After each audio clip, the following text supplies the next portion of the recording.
perhatikanlah perkataanku, arahkanlah telingamu kepada ucapanku, jangan menjauh dari matamu, simpanlah itu di lubuk hatimu, itu akan menjadi kehidupan bagi orang yang mendapatkannya dan kesembuhan bagi seluruh tubuhnya.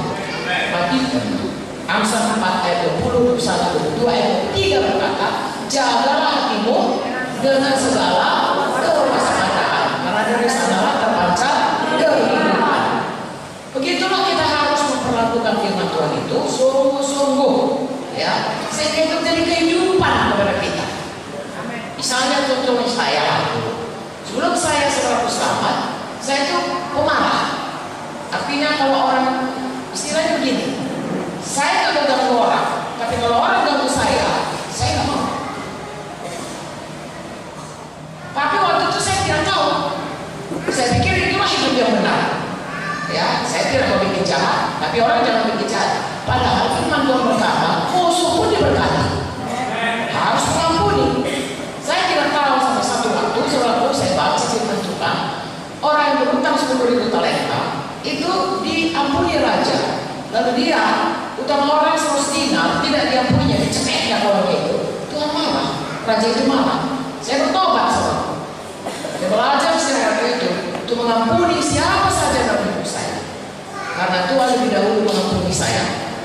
Dan firman Tuhan berkata, kalau kau tidak mengampuni, dosamu pun tidak diampuni. Saya tahu dari awalnya mengikuti Tuhan, semua itu oleh karena pengampunan Tuhan. Jadi Tuhan mengampuni, kita juga mengampuni. Jadi menjadi kehidupan kepada kita, berubah hidup kita. Dan anak-anak ini seperti dikatakan tadi, dia nggak mau makanan keras yang mengubahkan hidupnya. Apakah itu? Kalau saudara baca di Ibrani 6, dia hanya mau dasar apakah itu ya, ayat Ibrani 6 saya baca ke bawah, ayat 1. Sebab itu marilah kita tinggalkan asas-asas pertama dari pelajaran tentang Kristus, beralih pada perkembangannya yang penuh. Janganlah kita meletakkanlah di dasar pertobatan dari perbuatan sia-sia, dasar kepercayaan kepada Allah. Hanya itu saja. Bertobat, tidak lagi menyembah berhala, percaya kepada Tuhan, beriman supaya diberkati. Tentang berbagai baptisan, dibaptiskan, penumpangan tangan, doakan, letakkan tangan, kebangkitan orang mati, ya. Nanti kita akan dibangkitkan. Hukuman kekal, ada hukuman kekal. Cuma sebegitu aja. Lebih dari itu tidak. Dia selakuannya mencari bagaimana kalau dia sakit, didoakan sembuh. Ya, bagaimana kalau finansialnya nggak baik, saudaraku, didoakan dapat berkah. Lain itu kalau misalnya kita katakan seperti tadi, harus mengampuni, sulit begini. Saya pernah berjumpa dengan orang demikian, saya katakan ampuni, nggak bisa. Ibu lah itu, saya nggak bisa. Mana mulai sama saya karena mesti. Ibu lah, saya nggak bisa. Kalau ibu sanggup, saya nggak bisa. Saya pikir-pikir, bukan aku yang nyuruh dia mengampuni, Tuhan. Tapi begitu pun saudara, kita tidak mau terima. Mengapa? Itulah dia. Kalau kita mau bertumbuh, kita harus rela menerima pengajaran firman Tuhan. Makanan keras, firman Tuhan yang mengubahkan kita.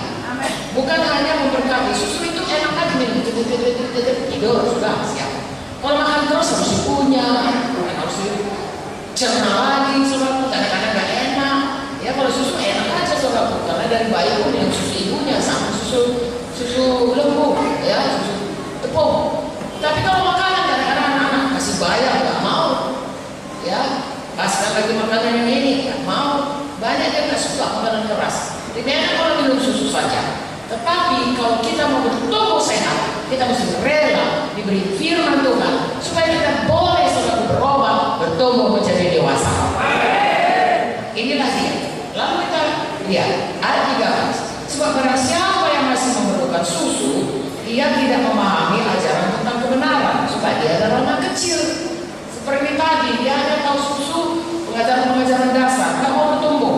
Ayat 14. Tetapi makanan keras adalah untuk orang-orang dewasa. Oleh karena mempunyai panca indera yang terlatih untuk membedakan yang baik daripada yang jahat. Panca indera rohani. Saya dan saudara hidup terutama mengikuti panca indera kita.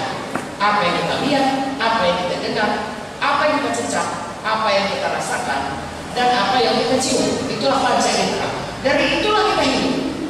Misalnya saudaraku, kalau kita lihat ya hari ini ada bom di Medan ya, kita lihat sudah bom meledak dengan bom, saudaraku kita kan bereaksi lari dari situ.